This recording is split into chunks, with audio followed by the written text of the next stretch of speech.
ఈరోజు మా మమ్మీ చెన్నెల కూర చేస్తుంది. ఈరోజు మా మమ్మీ గరం మసాలాలు వేసింది. తర్వాత అవన్నీ వేసేసిన తర్వాత పచ్చిమిరపకాయలు, తర్వాత ఆనియన్స్, తర్వాత బాగా కడిగి టమాటా వేసింది. తర్వాత పొటాటో కొంచెం పొటాటో వేసింది కట్ చేసి. పొటాటో అవన్నీ వేసేసింది. టైం సేవింగ్ కోసం మా మమ్మీ చేసింది. తర్వాత పసుపు, కుక్కర్కి మూత పట్టేసి 4 విజిల్ అని ఫింగర్స్ చూపించింది. తర్వాత ఒక విజిల్ అయిపోయింది.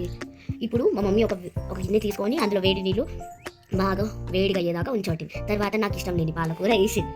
తర్వాత అది బాగా వేగించింది. ఎందుకంటే నాకు స్మెల్ నచ్చదని మా మమ్మీ చాలా వేగించింది. తర్వాత తీసి ఒక గిన్నెలో వేసుకుంది. తర్వాత మిక్సీ గ్రైండర్లో వేసి ఇందాక వేగించిన ఆనియన్స్, తోలు తీసింది. టమాటోది తోలు తీసేసి వేసింది. తర్వాత పచ్చిమిరపకాయలు వేసింది. తర్వాత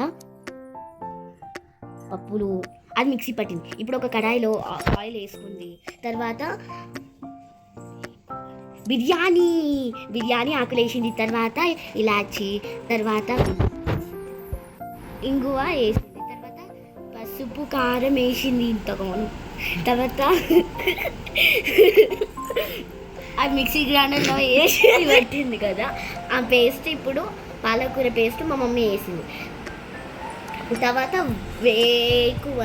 వేగించింది. బాగా కలిపింది. బాగా వేగించింది. తర్వాత మసాలా, మిరియాల పొడి, ఉప్పు వేసి బాగా వేగించింది. తర్వాత మా మమ్మీ శనగలు వేసి అందులో కొంచెం నీళ్ళు వేసి బాగా వేగించింది. బాయిల్ చేసింది మా మమ్మీ. తర్వాత మూత పట్టేసింది. తర్వాత లాస్ట్కి అది కసూరి మేతి వేసింది. మా డాడీకి టిఫిన్ పట్టేసింది. ఇంకా ఎక్స్ట్రాగా పెరుగు కూడా వేసి, పెరుగుతోటి ఈ కూర బాగుంటుంది.